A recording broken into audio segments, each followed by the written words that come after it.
He has refused to pass other laws for the accommodation of large districts of people unless those people would relinquish the right of representation in the legislature, a right inestimable to them and formidable to tyrants only. Now, this was about something that happened in 1774. The government of Massachusetts consisted of three entities: the governor and a council, both appointed by the king, and an assembly, which was elected by the people who lived in the communities of the colony. As the number of communities increased, the assembly grew in numbers. In May of 1774, the king decreed that more towns could be established, but they could not send representatives to the assembly. So he told people you can live here, but you can't have any representation. And this is covered in Article 1, Section 2, Paragraph 3 of the Constitution, which defines representation of the people and how it's calculated. Let me try and tie this together again. Go back to the oil leak.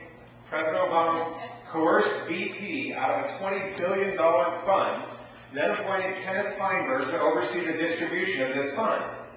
Mr. Feinberg, who is also the pay czar, in case you forgot, he is paid by BP and appointed by the president, yet he states that he does not work for either party.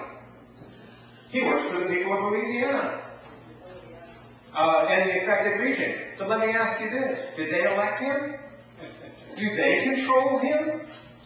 No, so he's not controlled by BP, he's not controlled by the president, and he's not controlled by the people. I guess he's out of control.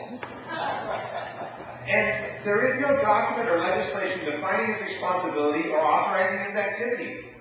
If all authority comes from the Constitution, there's nothing written to authorize this person. There's no oversight provided by anyone. This has put the injured people in the position of approaching the government for damages incurred at the hands of a private corporation. The people have been denied the protection of our system of laws. They are completely beholden to an appointed bureaucrat. They will be paid what Mr. Feinberg thinks they should receive, and no more. So the next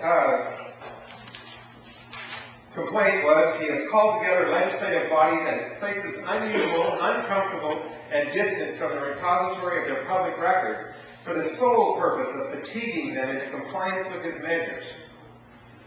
And what the founders were referring to was in 1773, General Gage, who was then the governor of Massachusetts, was directed by Parliament to disband the assembly. He required them to meet in Salem, Massachusetts, but kept the records in Boston. The members of the assembly did meet in Salem and elected delegates to the First Continental Congress. That's how they responded. This is addressed in the Constitution under Article 1, Section 4, Paragraph 1, confirming the state's powers to choose locations of elections. It's not a federal power. So the way I try to tie this in is when President Obama met with the members of the House and Senate in an attempt to coerce the support of his health care bill, they did not meet in chambers. The purpose of this meeting was to try and push them into compliance, and they met outside of their chambers.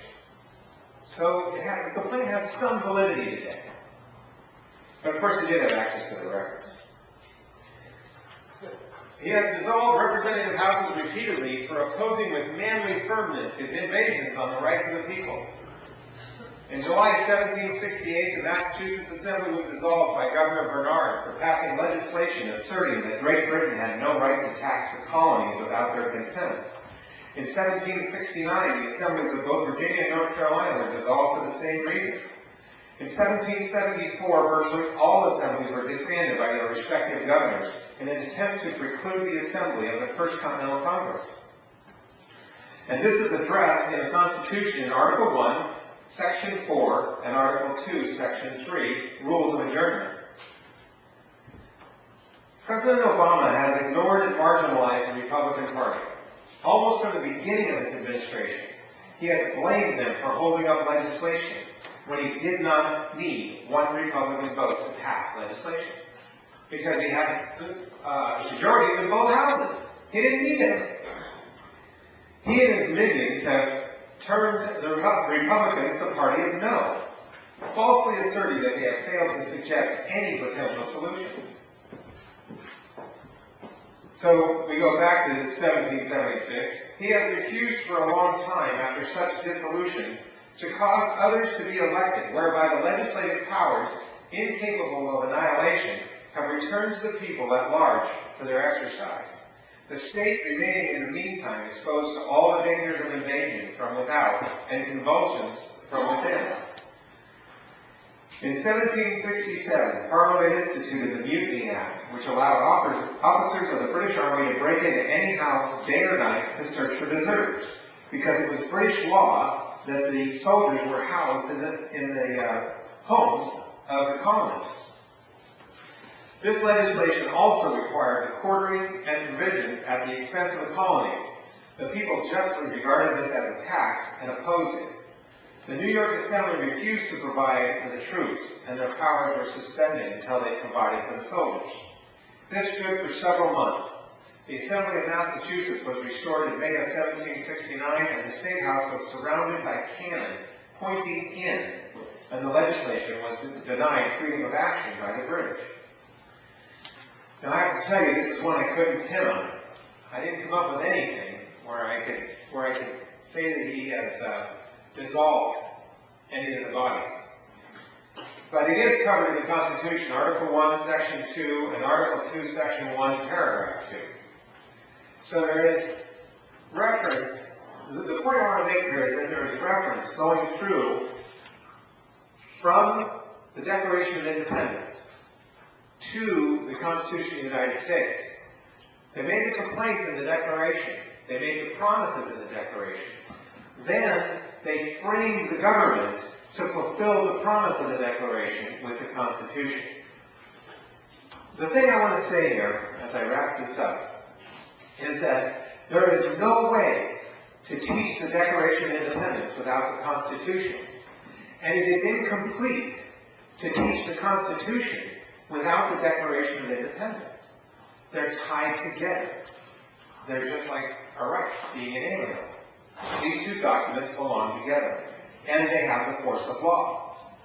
So the Declaration of Independence is something you can rely on when you're talking to one of your legislators, because it was passed by the legislation and remains law. So as I close this evening, how many people here still are ones that have the campaign that they're going to contact? Okay, great. We're really counting on you for the next 2 weeks to get into that campaign. Find out the information we've asked here. The more information you have, the more power we have. So we appreciate all the information. We're counting on you. We depend on this to be done, and so do the candidates. And that means you depend on it to be done. All right? Thank you very much. AC, will you pick up the paper?